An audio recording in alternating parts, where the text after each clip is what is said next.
അത് ആദ്യ വർഷം തന്നെ പൂർത്തിയാക്കാൻ സാധിച്ചു. അർഹതപ്പെട്ടവർക്ക് മുഴുവൻ വീടുകൾ നൽകാൻ സാധിച്ചു. എല്ലാ വീട്ടിലും ശുചിത്വ മാലിന്യ സംസ്കരണവുമായി ബന്ധപ്പെട്ട് കമ്പോസ്റ്റ്, ജീബിന്, പിന്നെ ഈ മാലിന്യ സംസ്കരണവുമായി ബന്ധപ്പെട്ട് ഹരിത സഭകൾ, വെള്ളം സെമിത്തേരിയിലേക്ക് വരുന്നൊരു സാഹചര്യം. അപ്പം സജീവമായി പോകുന്ന ഗ്രൂപ്പുകളുണ്ട്, സജീവമായി പോകാത്ത ഗ്രൂപ്പുകളുണ്ട്. നിലവിലുള്ള ഫെൻസിങ് നാട്ടുകാരുടെയും എല്ലാ പഞ്ചായത്തിൻ്റെയൊക്കെ സഹായത്തോടെ അത് പുനരുദ്ധാരണം ചെയ്യും. സാംസ്കാരിക നിലയവും വായനശാലയും experience is the best teacher എന്ന് പറയുന്ന പോലെ അനുഭവങ്ങളിലൂടെ ആണ് ഞാൻ ഇവിടുന്ന് ഓരോ കാര്യങ്ങളും പഠിച്ചത്.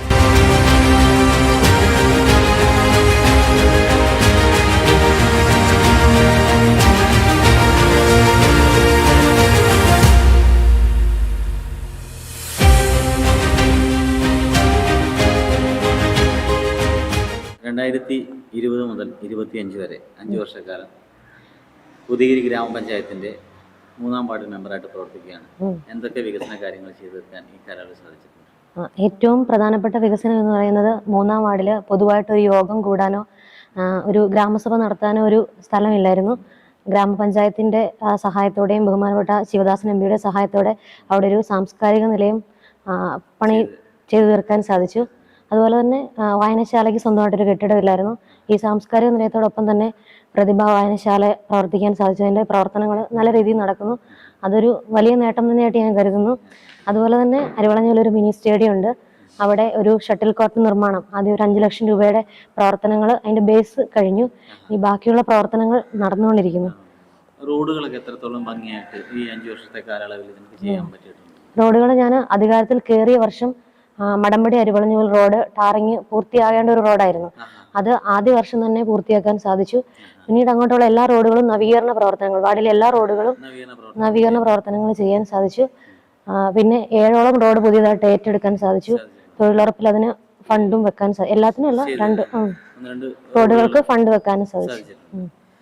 ലൈഫ് മിഷൻ പദ്ധതി വീടുകൾ നമുക്ക് ചെയ്തു ലൈഫ് മിഷൻ പദ്ധതിയിൽ ലിസ്റ്റിലുള്ള നമ്മുടെ വാർഡിൽപ്പെട്ട ആൾക്കാർക്ക്, അർഹതപ്പെട്ടവർക്ക് മുഴുവൻ വീടുകൾ നൽകാൻ സാധിച്ചു.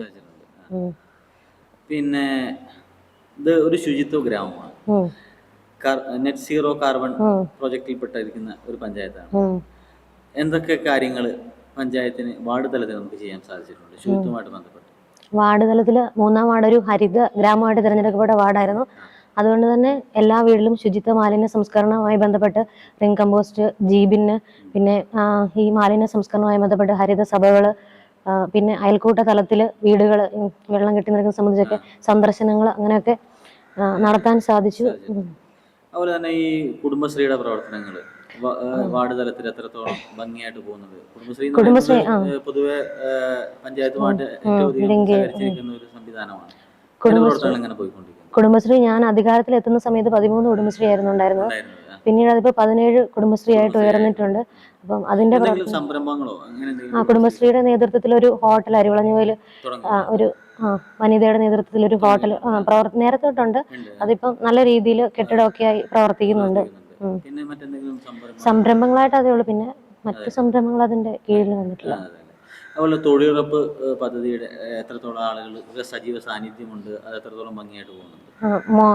മിക്ക ആളുകളും തൊഴിലുറപ്പ് പ്രവൃത്തിയിൽ ഏർപ്പെടുന്ന ഒരു ആളുകളാണ്. 9ഓളം സൈറ്റുകളുണ്ട് വാർഡില്. അപ്പം നല്ല രീതിയിൽ ഇപ്പൊ തോടിന് സൈഡ് കെട്ടുന്നതാണേലും കയ്യാല പ്രവൃത്തികളാണേലും അതുപോലെ തന്നെ റോഡ് കോൺക്രീറ്റ് ചെയ്യുന്ന പ്രവൃത്തികളെല്ലാം തൊഴിലുറപ്പിൽ ചെയ്യാൻ സാധിച്ചിട്ടുണ്ട്. പിന്നെ അതിൽ തൊഴിലുറപ്പിന് എടുത്തു പറയാനുള്ളത് അരിവളഞ്ഞുപോയിൽ പള്ളിയുടെ സമീപമുള്ള ഒരു വലിയൊരു പ്രശ്നമായിരുന്നു വെള്ളം സെമിത്തേരിയിലേക്ക് വരുന്നൊരു സാഹചര്യം.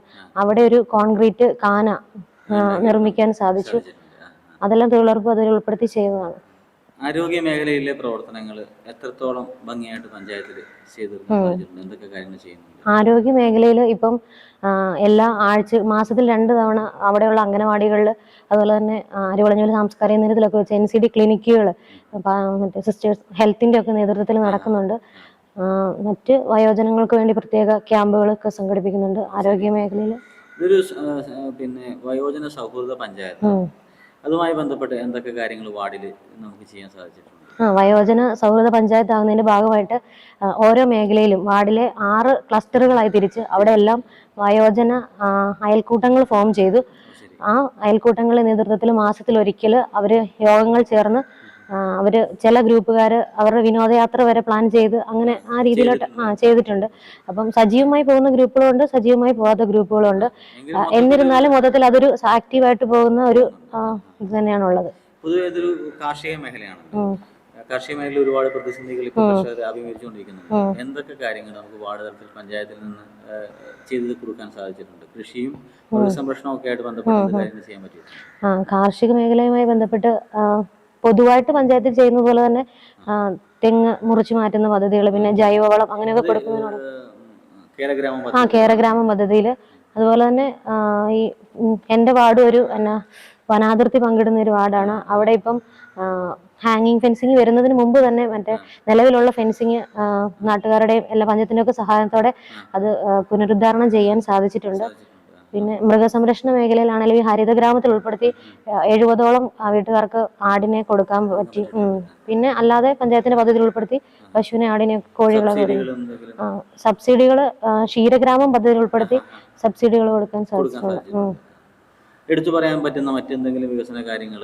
ഏറ്റവും പ്രധാനപ്പെട്ടത് എനിക്ക് അരിവളഞ്ഞോല ഇതാണ്. സാംസ്കാരിക നിലയവും വായനശാലയും അത് ഏറ്റവും നല്ല രീതിയിൽ നടക്കുന്നുണ്ട്. ആ പ്രതിഭയുടെ നേതൃത്വത്തിൽ എല്ലാ വർഷവും ഓണാഘോഷവും പരിപാടികളെല്ലാം നല്ല രീതിയിൽ നടക്കുന്നു, സജീവമായിട്ട് തന്നെ നടക്കുന്നുണ്ട്. പിന്നെ ഷട്ടിൽ കോർട്ടിന്റെ നിർമ്മാണം പൂർത്തിയായിട്ടില്ല എങ്കിലും ബേസ് പ്രവർത്തനങ്ങൾ കഴിഞ്ഞു, ആദ്യഘട്ടം പൂർത്തിയായി. പാലിയേറ്റീവ് കെയറിന്റെ പ്രവർത്തനം നല്ല രീതിയിൽ തന്നെ നടക്കുന്നുണ്ട്. എല്ലാ പാലിയേറ്റീവ് രോഗികൾക്കും വേണ്ട സഹായം, പിന്നെ IRPCയുടെ ഒക്കെ സഹായത്തോടെ കൂടുതൽ മികച്ച രീതിയിൽ സഹായിക്കുന്നുണ്ട് പാലിയേറ്റീവ് വിഷൻസ്. ഇത്രത്തോളം വികസന പ്രവർത്തനങ്ങളിലൂടെ യാത്ര ചെയ്തപ്പോൾ ജനങ്ങളിൽ നിന്നും പഞ്ചായത്തിൽ നിന്നും എത്രത്തോളം സപ്പോർട്ടും സ്വാധീനവും നിങ്ങൾക്ക് ലഭിച്ചു? എന്നെ സംബന്ധിച്ചിടത്തോളം ഞാൻ എൻ്റെ വിദ്യാഭ്യാസ കാലം കഴിഞ്ഞ പാടെ ഒരു പഞ്ചായത്ത് മെമ്പറായ വ്യക്തിയാണ്.